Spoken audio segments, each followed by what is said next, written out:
Hi, everybody. Welcome to Lunatic Astrology. And today I'm Lori Lothian, your astrologer who uses Hellenistic, Babylonian, and other astrology tools to decipher the codes of the sky. And we're going to be talking today about how the Mars trine Saturn code that's happening on the 28th of September, exact, but it runs through the whole last week of September and repeats once in November and again next March, may inform your life based on your rising sign. We also have a guest astrologer today, Renn Butler, the author of this amazing book, The Archetypal Universe. Yay. And he's going to talk with me about the general story of Mars trining Saturn in the sky. By the way, Mars is conjunct Bellatrix and RIgel, two very powerful stars on the 28th, when this particularly positive flowing energy between Mars and Saturn takes place. So we'll talk a little bit about those stars as well. I'm going to let Renn Butler into the room.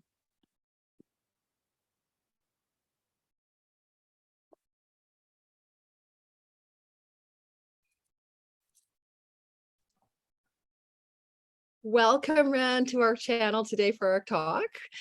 And you have a great class coming up on archetypal astrology that I'm going to pitch before we dive into the crazy wild stuff that Mars and Saturn can provide us today and for the next few months as a trine. So I took Renn's class, guys, way back like a year ago, and it was a lovely journey through the depths of archetypal astrology for several months in a really intimate and fun way. And that's why this book is always handy by my desk. As I said, the Archetypal Universe is never too far from where I'm working, because it is chock full of really great insights. And if you're a traditional astrologer like me, you'll learn to accept the fact that planets can communicate with giant wide orbs and they can be out of sign. So it does open your mind up to a few other elements of astrology. Anyway, it's a great course, and it's really, really intensely community oriented. You make a lot of new astrology friends. I sure did when I was in the class last year. Finally, Renn's offering my listeners today and my followers a 10% discount off the enrollment, and the course is starting October 1st, but I believe the doors will be open a little longer. Is that true, Renn? That's true. Yeah, great to be here. Thank you very much, Lori. I'm really looking forward to this class. It's my 5th year of doing it online, 22 weeks, Saturdays at noon till 2:15 Pacific time. And I've created this study guide of the archetypes, which will be a great resource for you in your studies going forward, a way to record your insights and do homework and research if you want to do that. Exactly. And that would have been great too to have last year as well. I'm back in again for round 2. If you're listening, guys, you'd be in class with me again. I'm going to take the course once more. What I think about archetypes is that, there's a whole kind of like Jungian underpinning to look at the planets from the perspective of patterns that they are representing, rather than just specific meanings, right? I mean, maybe it would help to tell people how you consider archetypal astrology different from other astrology. Well, we don't use it to predict specific concrete events. We recognize that there's always a range of possible expressions with every archetype. Richard Tarnas calls that multivalence, multiple meanings, and also multi-levels that these planetary archetypes can express their natures in our lives. And so the main purpose of archetypal astrology is self-knowledge, to learn about our psyches and to encourage us to do deep inner journeys like Groff breathwork, holotropic breathwork, psychedelic-assisted psychotherapy, and so on. Well, one thing I learned in taking your class, and I hope everyone who's listening who's an astrology lover will get something out of this, I started to notice that my dreams, for the first time in my life, I paid attention to my night dreams as indicative reflections of the sky that was actually happening in real time, and or how the movement of the planets in the real-time sky activating my natal sky were playing out. And I started to recognize those patterns for the first time, which was an eye-opener for me, Renn. I'd be like, oh my God, I'm having like this, transit of this and this. And my dreams are all of the archetypal themes of those planets playing out in my nightlife. So it's really cool when you start to see the intimacy of the sky and our individual psyches. Right. Tarnas also refers to dreams as nightly non-ordinary states. It's like a little psychedelic journey that we take every night. And just remembering our dreams is liberating. There are no good and bad dreams. The feelings that our dreams evoke in us help us to stay current with our process and allow our feelings to move through us. So yeah, it's a really cool way of understanding astrology separate from prediction. So truly enjoy getting to know some of that side of it. So we're going to talk today about Mars, the god of war, the god of ambition, power, heroic champion, cutting, severing, and ending, slash, Mars, and the hot guy. And we're going to talk about Saturn, stoic, sober, realistic, sage-like sometimes, constraint, boundaries. And those two planets are doing a flowing relationship in our sky. I think it's exact on the 28th of September, but it kind of is rolling into being even as we record today on September 23rd, and will be in effect till all the way till about October 2nd in terms of feeling it. So I'd love to hear your version of this connection between these planets. And for those listening, it is also in two signs. Mars is in Gemini, an air sign. Saturn is also in an air sign called Aquarius. So there is elemental flow as well. Right. And they will actually be trining in water signs next year. We use up an 8-degree orb on trines in archetypal astrology. So this trine will be happening through mid-April. It'll be stronger and weaker at different times, but essentially continuously through mid-April. This is a great time for hard work, for completing projects, for putting our nose to the grindstone. Mars energy provides the enthusiasm and the fire, as you said, and the impetus, and Saturn channels it into constructive channels and areas. There's a classic quote by Winston Churchill, born with Mars trine Saturn: "I have nothing to offer but blood, toil, tears, and sweat." This was the dark days of early World War II, and speaking before the House of Commons. Charlotte Bronte was born with the trine, and she coined the term "look twice before you leap." I think it evolved into "look before you leap." There's the need to be careful with our Mars energy. We don't want to, be yelling at people or aiming our anger at other people. And so she has that sense of carefulness. We can also see the themes of machinery, metal, steel. It's good for grinding, polishing, cutting, digging, manual labor. It's conducive to repetitive exercise, like lifting weights to release tension, or for younger people that maybe want to buff their muscles up. I'm just trying to keep mine from dwindling away. Mars Saturn is also very helpful for a one way we can release tension is dynamic tension exercises, pressing our palms together or pressing outward against a hallway or doorway. Sometimes we can evoke a coughing response by pressing on, just not right on our windpipe, but just before the windpipe and down. That can release coughing. That is sometimes from the birth process. Actually, it's been in the cells of our body since we were born. Havelock Ellis, born with the trine, had a great quote: "The greatest task before civilization at present is to make machines what they ought to be, the slaves instead of the masters of men." I'm sorry for the old-fashioned gender language there. A couple other ones. T.S. Eliot: "I have measured out my life with coffee spoons." This is the sort of the negative side of, feeling scrunched and feeling constricted, and just the sort of not the glamorous, expressive Mars energy. And then finally, Nietzsche, born with Mars trine Saturn: "Distrust all in whom the impulse to punish is powerful." So Mars Saturn can be connected with the impulse to punish, to sort of hurt others. And Nietzsche, with that trine, is able to see, really distrust that quality in other people. There's some other ones here. We probably don't have time for them, but those are just some of the people. That people born with this energy end up exemplifying it either in their life itself or in the way that they speak about things. You even said Churchill maybe was a Mars trine Saturn, right? Correct. Yeah, all of those ones were. Okay, so I mean, this is an amazing part of, I think, when you look at planets and you look at people's lives and how, ironically, sometimes that's why I joked about before we started, I asked him if Clint Eastwood had a Mars trine Saturn. There's often this thing where actors will play roles that exemplify the planets in their chart. So often cowboy types like John Wayne or say Clint Eastwood, and that might have kind of archetypal soldiers or warrior energy in their sky, and they actually do. So it's kind of cool. Life imitates art, art imitates life. So one thing I'd say about this for me, like just as a non-Hellenistic, I mean, as a non-archetypal astrologer, is that because it's a rare, like 7 months version of the story, because Mars is in one sign, the tropical western sign of Gemini during the entirety of that time. And also, of course, Saturn being so slow, he's until March 7th, he's still sitting in next year in Aquarius.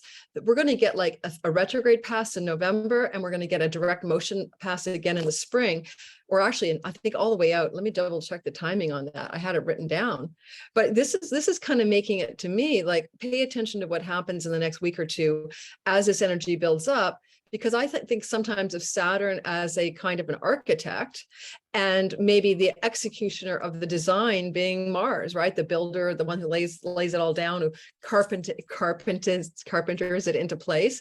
Let me take a quick look at my document that I created this morning that I closed out because I was doing other stuff. Yeah, Mars, Saturn. Okay. So yeah, technically Mars and Saturn are continuing this narrative on November 28th, precisely trine. And then again, March 30th, precisely trine, but we will have Saturn slicing into Pisces by then, won't we? Correct. Yes. You know, the Saturn square Uranus in the sky that we have really is lends itself to tension between left wing and right wing, progressive, conservative, and old and young, and so on. The Mars trine Saturn can actually add tension to that. The nature of the trine is it's very stable. So there can be more like a chronic tension. It's not acute enough for us to really do something about it, but we just get into these kind of patterns or ruts. So the most important thing I would say is try to keep up with your feelings of anger. If anger comes up at this time, find a soundproof place to yell. Yell in pillows, yell in a parked car or out in the woods. Don't aim it at the people in your life. And remember this dynamic tension exercise that can help to release the pressure. Mars force meeting Saturnian resistance. But for people working, physical labor, this will be very supportive. And as I said, very helpful for completing projects as well. Well, yeah, and to me as well, sometimes I find that Mars Saturn, especially in a hard aspect, I just feel frustration, right? I just like it's like pull your hair out moment, hitting the wall. And yet this offers us a way out of that, right? Because of that trine in Hellenistic astrology, it's the nature of Jupiter. A trine is about opportunities and about flow and about growth. And so you're right, find like healthy ways to disseminate, release, and let go of that anger, that frustration, that feeling of tension that you always get with the two. Like sometimes I think of Mars has got his foot on the gas and Saturn has his foot on the brake, and you're like, oh my God, how do we work with this? Right, exactly. And in Gestalt, we say become the tension. So give it a voice, make fists if you're feeling frustrated, make sounds like growl, that kind of thing. And then lifting weights, as we said, can really help to you sort of become the force and meeting your own resistance, and that can help to release it. Yeah. Oh, go ahead. What do you think about choosing to harness this for productivity, and especially both air signs? How do you think that might look for people who are using this for projects, ideas, or even relating, right? Air is about relatingness. Very good for writing, for editing, for systematic work. Anthony Trollope, born with the conjunction, wrote, "A small daily task, if it be really daily, will beat the labors of a spasmodic Hercules." So he's talking about like this, the tortoise and the hare idea. Steady state, consistent effort will enable you to, finish your writing project or do that editing you've been putting off or something like that. There's a lot about issues around hate with these archetypes too. And Hermann Hesse, born with the conjunction, wrote, "If you hate a person, you hate something in him that is part of yourself. What isn't part of ourselves doesn't disturb us."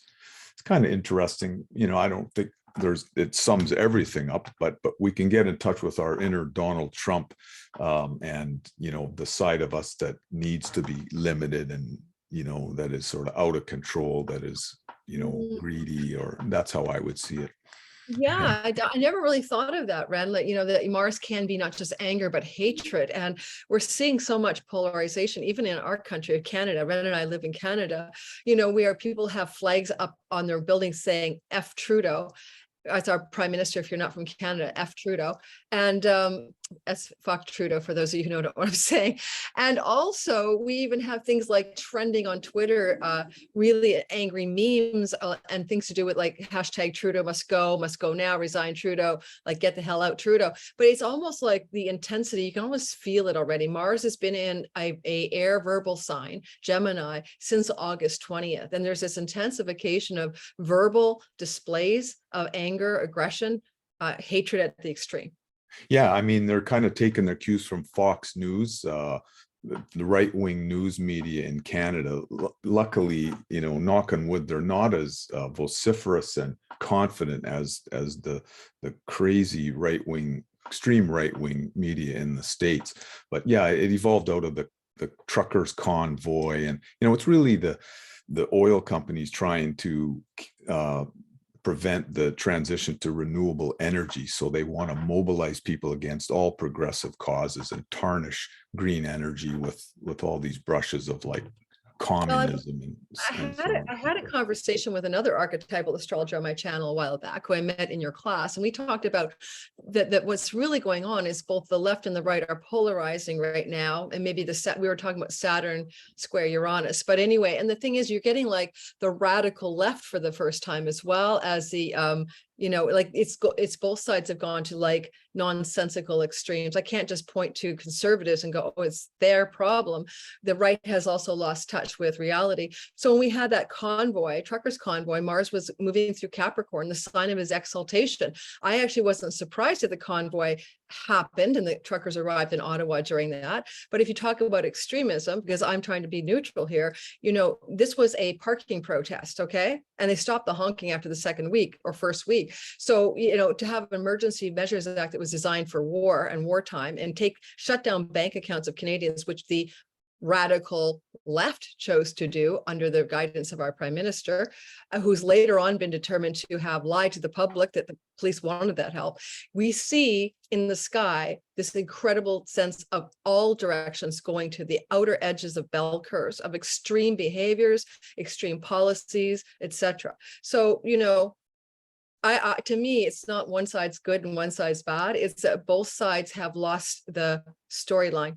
Right. Yeah, that's the Saturn square Uranus. It's very polarizing, but I think there are some absolute kind of criteria in there. Like we do need to make the transition to renewable energy, and it is wrong to be funding fossil fuels at this point. I don't think that's a political opinion. That's just science. So there's another great quote in here. There's a lot of great ways to look at that, though, Ren. Like, I mean, not to get too political for you guys listening, but if we were to continue to have some of our natural gas pipelines operating properly and say allowing for export of our natural gas, then countries that are using coal can get off the coal, which is a stepping stone toward eliminating the fossil fuel problem on the earth. So, it can't just be kind of, in my view, and that's part of the extreme polarization, a kind of blinders, a horse with blinders on, not seeing that micro policy may not be as good as macro policy. But we're diverting into politics, and Ren and I definitely always get sparks flying when we talk. So that's part of who we are together. Yeah. What a shock. Two Aries have opinions and things to say. Here's a great quote for you that's sort of along the lines of what we were talking about. This is Betty Friedan, and she was born with Mars opposition Saturn, the famous feminist. Men weren't really the enemy. They were fellow victims suffering from an outmoded masculine mystique that made them feel unnecessarily inadequate when there were no more bears to kill. I really like that. She's saying that the problem of aggression in society is partly due to males don't have a focus for their Mars energy anymore. It used to be, fighting nature, hunting nature, getting food. I believe we need to turn that good yang energy of Mars toward deep self-exploration, facing our unconscious material. That is the way forward for humanity now. At least some of our energy. We need to look inward as well as, paying attention to the outer world. Yeah, that's what I think about that Saturn trine too. As I said, like it is like the way to bring into stable and useful form some of that anger, aggression, sometimes hatred, but also just like you said, yang energy. It's not bad or good, right? It's what it is. It's a movement. In ancient Babylonian astrology, Mars was considered to be many things: the emissary of Nergal, the god of plagues and war, but he was also the god of change. And because Uranus hadn't been discovered, they used Mars as the indicator of change and changes of direction and momentum. So, think about motive, momentum, directionality. So now that Mars is in a trine to Saturn, any of our new momentum and directionality and movement, Mars is going to be given some powerful support by dignified Aquarian Saturn. And maybe this can look like as well for some of this extraordinary Saturn-Uranus polarity that's beginning to finally wane, right? As we're coming out of that last square at the end of October and into the new year, maybe we'll start to see a reconstruction vibe instead of a decimation vibe. That would be great, because we're all in this together. We're all going to sink or swim as a species, and we need to evolve. We need to become more peaceful, and we need to live a more sustainable life on this planet, this ecosystem. Well, it's about time that we get along Mars in a happy relationship to Saturn because of the retrogradation. So, and then you're right, it finishes up in Pisces, for goodness sake. So then they go swimming together. Right. Yeah, that'll be great. Yeah. Next spring, they're all going to take a dive together into the Piscean waters, and they're going to have a trining flow toward each other then as well. So it's almost like after all the air, right? The ideas, the conversations, the debates. It's going to encompass the U.S. Midterm elections in November. Then at the end of it all, they all jump in the water. Very well said. Mars Saturn is all about tempering. It's tempering the blade or the steel or the focus. And it's that moment when the hot iron or steel goes into the water, that hardens it and cools it. So yeah, great image. Yeah. Well, I'm looking forward to Saturn leaving Aquarius, since I'm an Aquarius rising. So anyway, everybody, all of us Aquariuses are looking forward till next March. Okay, so what we're going to do is Renn and I spent some time chatting, and then I'm going to go ahead and do all signs for you, all signs junkies, to remind you that the course in archetypal astrology is starting in October. There's a study guide. There's great breakout groups. It's really a fun group because, Renn, you're a really good teacher, and he's really able to make everybody feel included, and you have a chance to voice your own thoughts. Like, it's not like dry lecture. It's quite fun. And so if you're interested in learning archetypal astrology, I really encourage you. I'll be in class with you guys if you're jumping aboard. So we're starting October 1st, or if you don't hear this video until later, there's going to be open cart till maybe mid-October, correct? Yes, correct. Yes, probably right through the end of October. So 10% discount for Lori's listeners, and it'd be an honor to have you. And Lori will be there with us. Always adds a lot to the class. And it's 6 months? Is it a 6-month class? Yes. Yeah, it'll be going through to the end of April. Yeah, I thought so, because it was just time flew when I was in your class last night. I actually only missed 3 classes out of the 6 months, which is insane. Yeah. We'll be taking all of December off and a couple weeks in March as well. And there are replays if you can't make the actual time. Correct. Yeah, hope you can join us. It'll be fun. Hey, so thanks for being here today. And next time we get together, we're going to talk about some hot relationship story, because you've also written a book. You want to share the book, just in case people are into synastry? The Astrology of Love and Relationships by Butler. And I love the Pathways to Happiness subtitle. So it's quite a good book. I've seen the early works of it. And if you're into synastry, it's a nice replacement for some of the older material that we've been all dealing with forever. What was the predictive astrology, guys? What was that old classic again? The synastry book that you and I always talk about. Oh, the Astrology of Human Relationships. We haven't had a really good synastry book since then. Yeah, a little bit scary though, kind of some of one foot in the old fashioned approach to astrology. That, the new astrology is more positive. It's about self-knowledge and growth. So this is like an updated version of that. Yes. Yeah. Don't despair. If you checked out your synastry in the old school way of the Astrology of Human Relationships and you think you're doomed, then check out the new book. Yeah. Yeah. And I've got some classic studies in human relationship 14 classic relationships. One of them is the U.S. Declaration of Independence and Donald J. Trump. Some of you might enjoy that. We might be doing a video on that one. Okay, thank you, Renn, for being here today. Appreciate it. I'm going to pause the recording to say goodbye to you alone, and then we're going to go on to the all signs.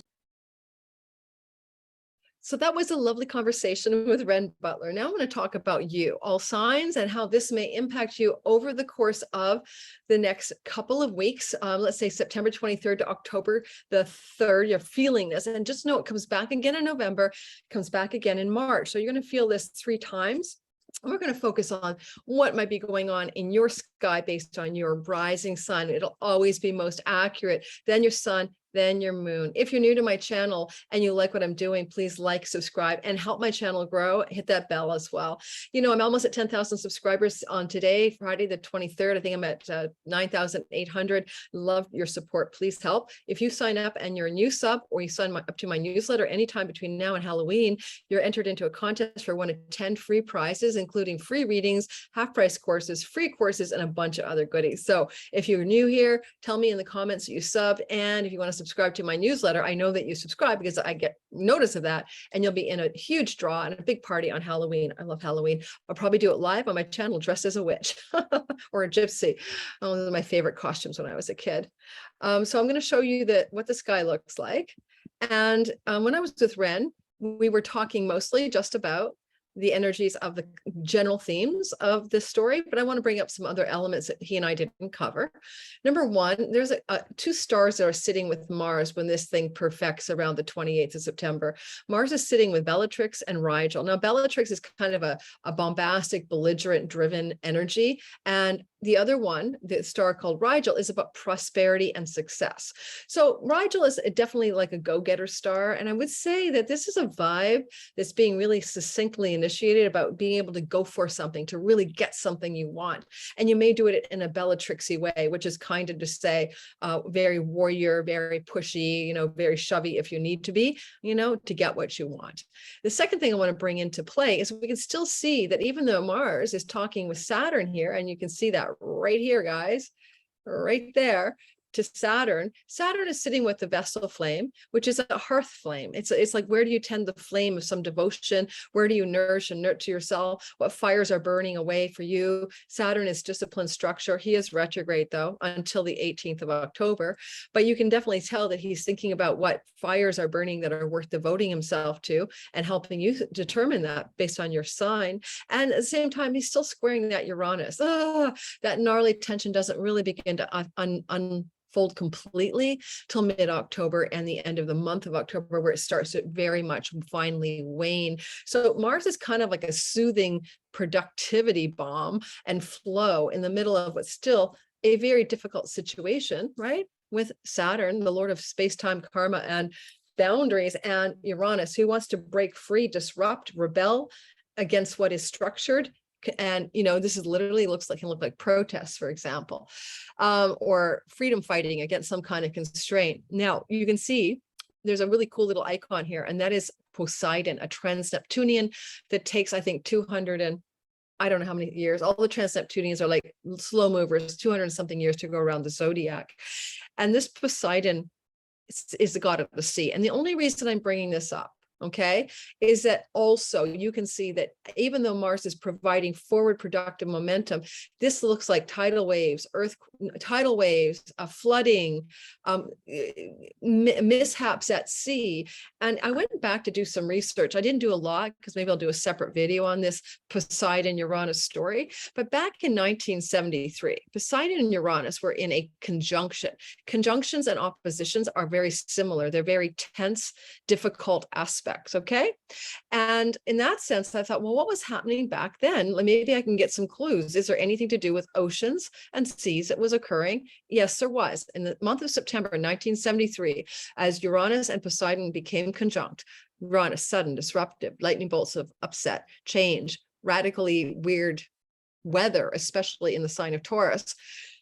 And then Poseidon, of course, the god of the sea. You know, there's tension there. And in a conjunction in 73, and now in our current sky, there's tension It's going to be playing over the next 2-3 months of Poseidon and Uranus. So what happened? Tropical storm in 1973, Tropical Storm Delia was the first ever cyclone to make landfall in the same city twice when it returned to Freeport, Texas, 2 days after it first landed there. Or a Greek cargo ship, the Condor, collided with a Portuguese ship in a thick fog, and they sank with a loss of 10 crew. A Dutch cargo ship that September of 73 sunk with a loss of 5 of the 11 crew. A West German coaster also foundered, it got caught on rocks off the shore in Sweden, but the crew survived. So what are the odds that you're going to have tropical storms and 3 cargo ships or seafaring calamities in September of 73? So the reason I'm telling you this is that I would expect in our news cycle to experience some kind of calamity here regarding Poseidon and Uranus. And if you want to take a look at the movement of this Poseidon, he's pretty slow because, as I said, he's an outer planet, trans-Neptunian, beyond the orbit of Neptune. And he may be hypothetical even because he's Uranian.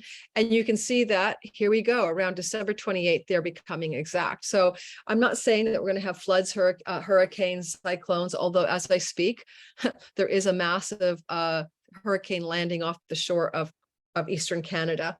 So I expect that to continue until the end of the year as these two duke it out. Floods in Pakistan, I believe, are already here. And even though it's exact in December, this is what we call engaged, right? This is within a 3-degree orb in the month of September. So we're already experiencing extreme water weather, basically. Last thing I could say, something could be found under the sea. There could be a discovery, an electrifying, shocking discovery of a lost city or some architectural finds, or even UFOs embedded in the seabed, who knows? So I'd always like to play with UFOs because they belong to Uranus, but this could be unearthing a lost city or a sea under the sea. We'll see what happens. So let's go ahead and talk about you based on your sun, moon, and rising sign. And remember, you'll feel this energy all the way through from about September 23rd until, I'd say, October 3rd. I'm looking forward to a little productivity myself. And we're going to start off with Aries. So give me a minute while I cue for Aries.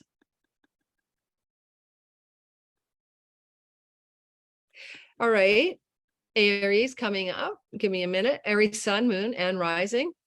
Your rising is always most accurate. You can see here that you're having the productivity energy going through from your 3rd house to your 11th house. Where can you discharge tension? Where can you move things forward in a productive, incremental way? Where can your ambition, your thoughts, your ideas take form in a sustainable way? Well, the 3rd house is your online world. It's your website sometimes. It's the way you communicate or write. Some of you Aries may be busy writing something. This is also the part of the chart that's to do with short trips and travel and siblings, as well as extended family like cousins, aunts, uncles.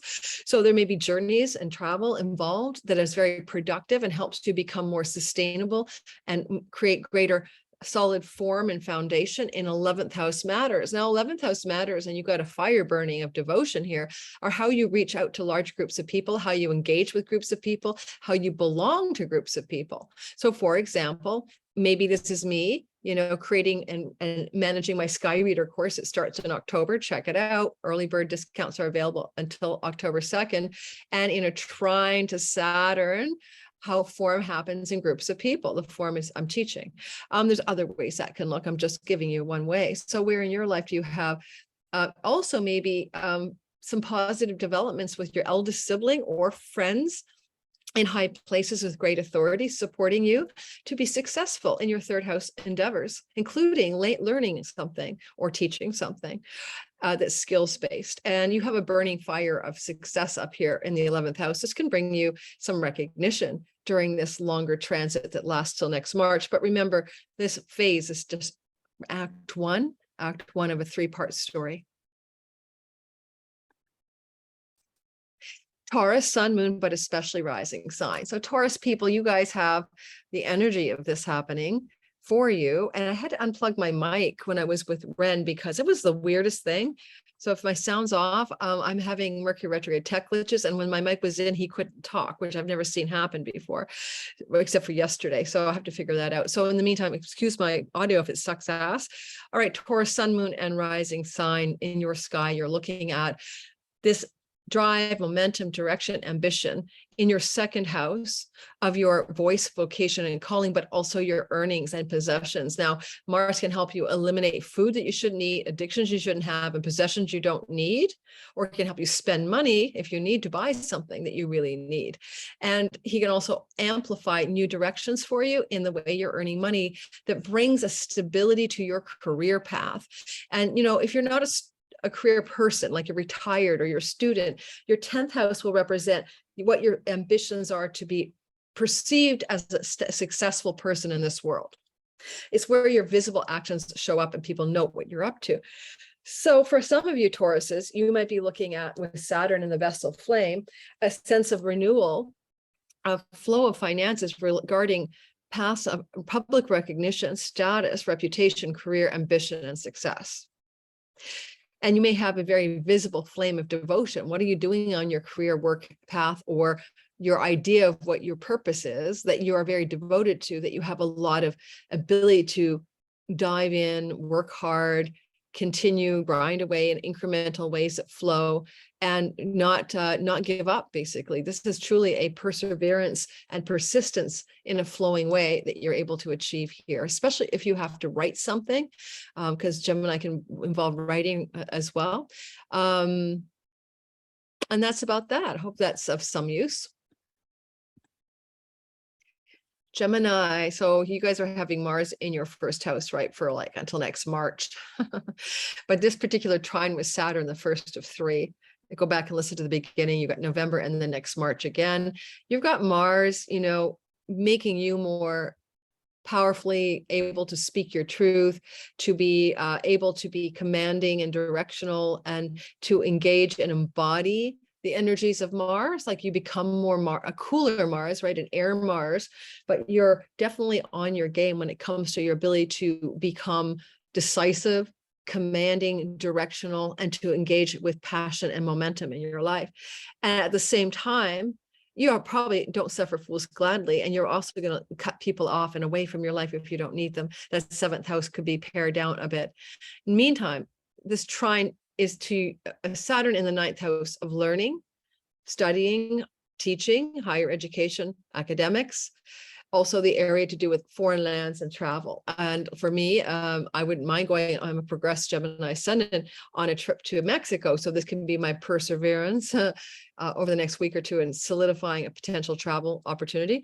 But I think also that this could be being able to deepen into what your deepest and truest calling is, because Saturn, sage-like wisdom up in the top of the ninth house of God, can help you come into greater alignment with your truest faith, beliefs, and hopes about life, but also your unique purpose for being here on Earth. What is your reason for being here? What's your dharmic path? And Saturn is trying to give form to that, and has been for a couple of years. And Mars is now in the house of you, helping that become true. And with the vessel flame of devotion, you're really devoted right now to finding out what the meaning of your life is as well.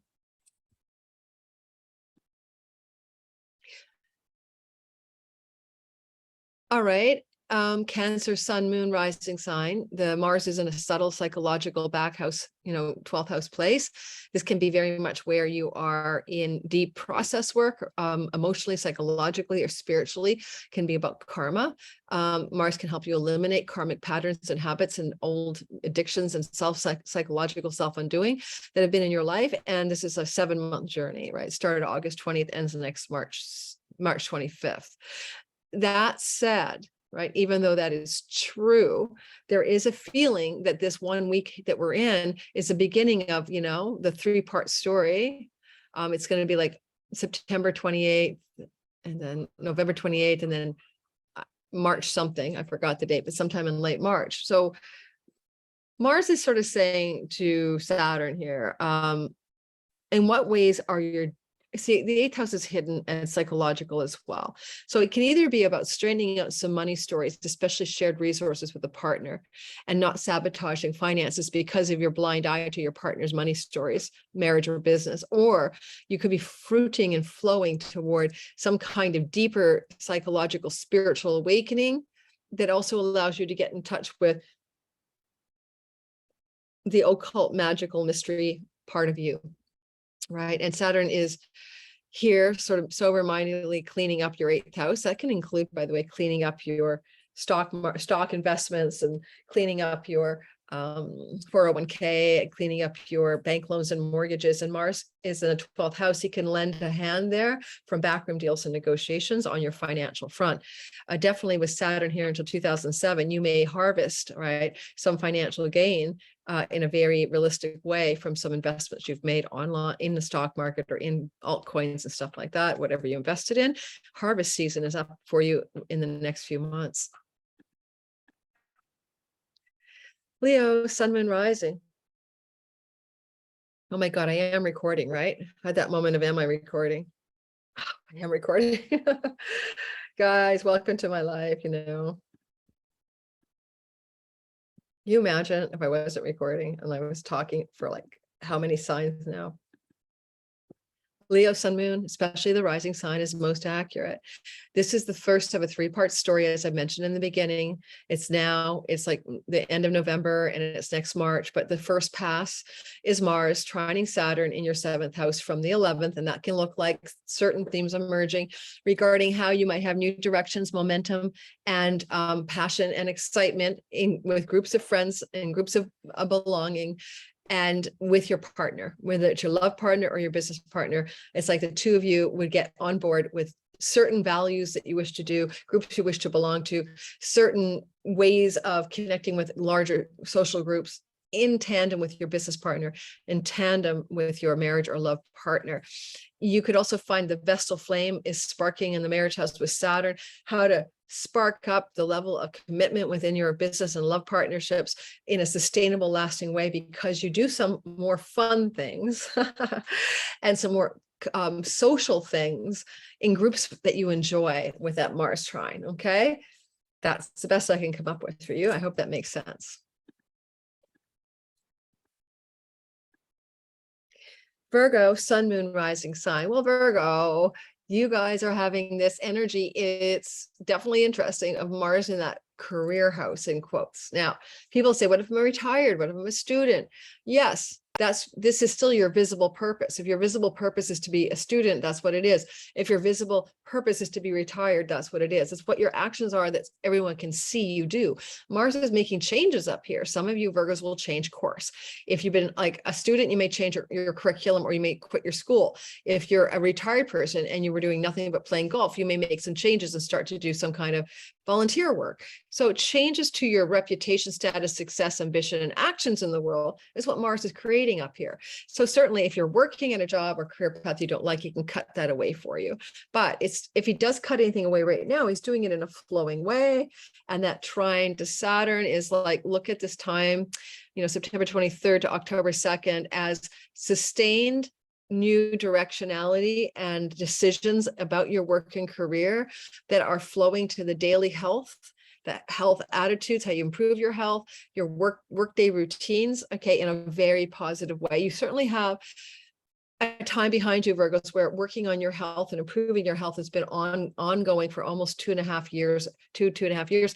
And, Saturn here can help you find a new foundation for better health and a Vestal flame of devotion.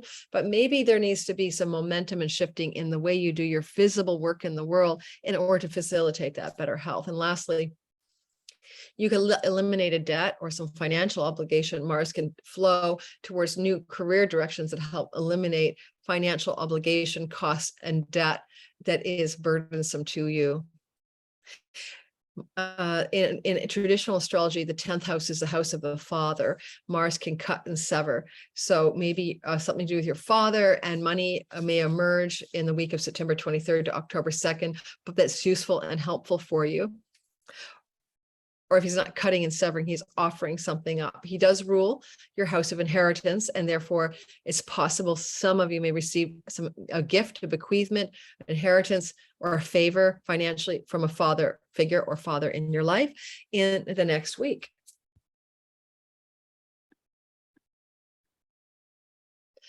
Libra, sun, moon, rising sign. So Libra, This is you guys having a Saturn transit through your 5th house of play, joy, pleasure, romance, and creativity, which can be a dampener, but also makes you work hard in order to have fun. And Mars in your 9th house, and Mars in your 9th house is like, let's go on a trip to a foreign land. Let's get that court case battle won. Let's come out on top. Let's go for adventurous new educational paths. Let's get that book published and do all the things we need to do to find the agent to get things happening. Momentum, momentum, momentum in your 9th house. Let's cut away those old beliefs and religious paths and thoughts and patterns of faith that no longer work. Cut away, snip away. But whatever you're doing up there with Mars's help, it's going to bring you greater joy, fun, play, and pleasure ultimately, and inspiration, creativity, and all of that. Now, if you're looking at romance, this would be a very solid new romance, starting with somebody who you meet in an educational setting, foreign land. You guys would be kind of comrades in arms, brothers in arms, an energy of really helping each other get through life, Libras. Okay, so that's the vibe there. Mars is in the house of grandchildren. If you have grown kids, this can be an indication of an announcement coming in the next week, and also end of November, and also next March regarding pregnancy and children, regarding grandchildren. Okay, keep that in mind as well. Scorpio, sun, moon, but especially rising sign. Okay, well, we have the Saturn vessel flame in your 4th house of land, home, and real estate. Saturn's made your home a hardship for a couple of years now, and it's been frustrating. You may have had obligation, responsibility, duty in the home, an elder person living with you. Just might have felt like your home fires have been squashed a bit here. Saturn is on the vessel flame of the hearth and home. And yet Mars is offering some solutions, right? This last week of September into early October, again at the end of November, and finally next March. So Mars is in the house of mortgages, loans, bank loans, investment monies, inheritances. Possibly Mars is going to try to snip some money off a money tree for you to make your life at home much better, allow you to downsize, sell, buy, move, change your mortgage rates, change your mortgage, get a mortgage. Things are shifting around the financial part of the sky and the home part of the sky in a way that's going to take, yes, maybe until next March to fully finish up, but look for some real momentum here in the last week of September, the beginning of October, that you can then also see in play last week of November and again next March. They're all kind of interconnected. Like if you sold a home in November, you might be moving to a new home in March. You know what I'm saying? It's all connected somehow. All right, so keep that in mind. Sagittarius, sun, moon, but especially rising sign, most accurate. You're going to experience this Mars transit for like 7 months through your marriage house.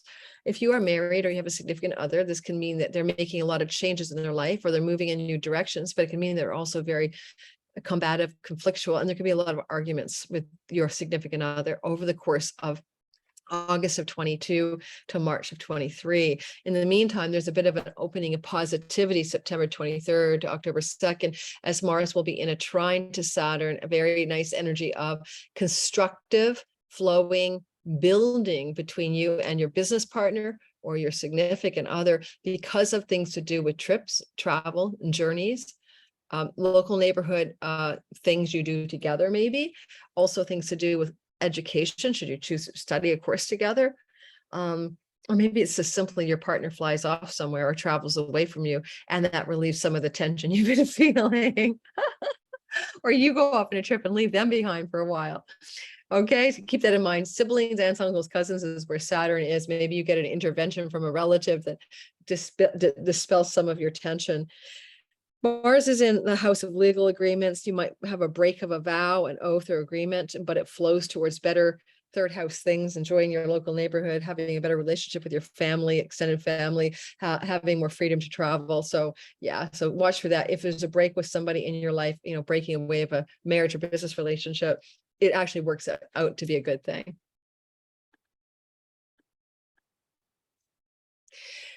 Capricorn, sun, moon, rising sign. If you are looking at the sky, you see that this is a money house where Saturn has been weighting you down a little bit since, but he's in dignity since about December of 2020. It's when he got there in earnest and won't leave till next March.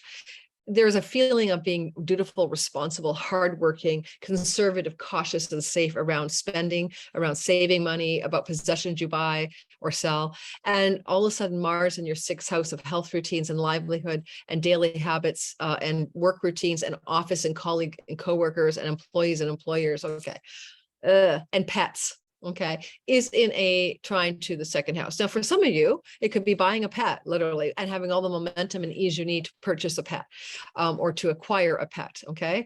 The other energy this could be is a really lovely flow between the 6th house and the 2nd house to do with tenancies and leases and money, because tenancies and leases is 6th house, and all of a sudden your landlord reduces the rent, or you find a new place with cheaper rent, or things like that, you know, all possible. Jupiter is moving through your 4th house, trying to bless you in homeland and real estate for quite a while, since May 10th, and we'll be there till next May, minus a hiatus this fall. So you basically are looking at possible tenancy and financial gain stories. Lastly, you could get a new job, a promotion, or a raise, because the earnings house is trining Mars in the 6th house of employees. So this could also be someone leaving the work setting that you're in, and that benefits you financially because, I don't know, you get an upgrade or you take their spot, or because they're gone, that there's more money to go around, you know, that kind of stuff. So they're looking forward to that. And if you have to have surgery, I mean, Mars here gives a lot of you CAPS surgery right now. I mentioned this earlier. However, he will retrograde between October 30th and January 12th. So postpone surgery in that window if you can. But this could also be positive outcomes regarding surgical things that allow you to experience some positivity in your 2nd house financially. I'm not sure why, but maybe you got your like broken knee fixed or something, and now you can actually get back to work and you get to the office and make money again, or something like that.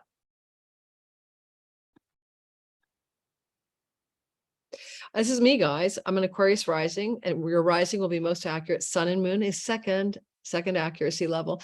Well, we have this flowing energy here between Mars in our 5th house of romance and sexuality. And when he's here, a lot of us will have some hot sex or some hot romance going on, but it's a very verbal, loquacious, talky romance because it's Gemini, and that's how Aquarius is like it. You know, we don't get a lover that talks if we don't like it. We need to talk, you know, and so we're very verbal too. And so basically there's a lot of momentum in love, sexuality, and romance that starts to flow into concretizing and solidifying something that makes you feel safe, solid, and good, because Saturn in the house of us is asking us what makes us feel sober, safe, and positively grounded in a kind of good foundation of our identity, as he's been traveling through here for 2.5 years and in our house of our identity. And we had a sacred flame to hold tight to that sense of we are realistic, right? We are sober-minded. We are literally, you know, sage-like in our best behavior sometimes. And if there's a romance going on for some of us Aquarius, as we're going to see September 23rd, October 2nd, kind of gives us a real feeling that this is stable, this is good, this is something I want. Now, you could travel for leisure and pleasure, and that could also be very positive in this last week of September, early October. And you can travel for business as well. And if you have your own business, this is good momentum. This is you like really grinding in, discipline, focus, and perseverance to get everything in place you need regarding your independent business enterprise. And you can be very driven and creative and passionate about hearing the muse and following the lead of the muse in the last week of September and the beginning of October. Finally, better relationships with your child or children is possible here. You can form a more guiding role with a child, and your child will maybe be more responsive to you, or you can have a severing or releasing of a child. Maybe they move away or you move away from them or something like that, but it flows in a positive way to fortify a more solid sense of you being more fully yourself as a Saturnian being, right? Alone, independent, reliable, responsible, dutiful, sage-like energy. Alrighty.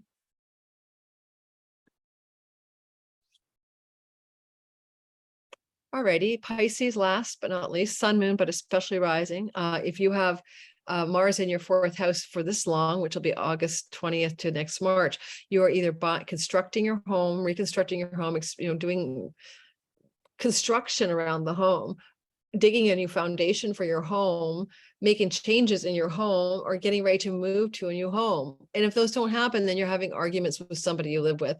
So sorry to let you know, combat in the home, verbal combat in the home, and tension, verbal and tension in the home. Now, this energy is flowing though. The last week of September, first week of October, new directions and momentum regarding where you live and what you do in your home are available to you that can generate revenue from offshore, from PayPal, Stripe accounts, that can generate a sense of releasing addictions and self-sabotaging habits and karmic patterns once and for all. Big changes around home and karma for sure. And if you have any enemies or people that are in the back end of your life who are hidden from view, the house of hidden enemies, especially if they're older than you, or if they're controlling and stern, you're going to find that Mars is going to be able to reveal that person to you and cut them away from your life if needed. Okay, just a possibility. And then lastly, the 12th house can involve learning. And so you may decide to study or learn something from your home base, and you're excited and passionate. September 23rd, October 2nd, look for that. It comes back late November and finalizes in March. But this first pass is important. All righty. And yeah, and that's about that. So I hope you guys enjoyed this. Please like and subscribe if you're watching on the replay with me in the chat. Thank you for being here. And yes, also please like and subscribe. I really appreciate all of you guys. I'm almost over 10,000. Yay. Ciao, ciao.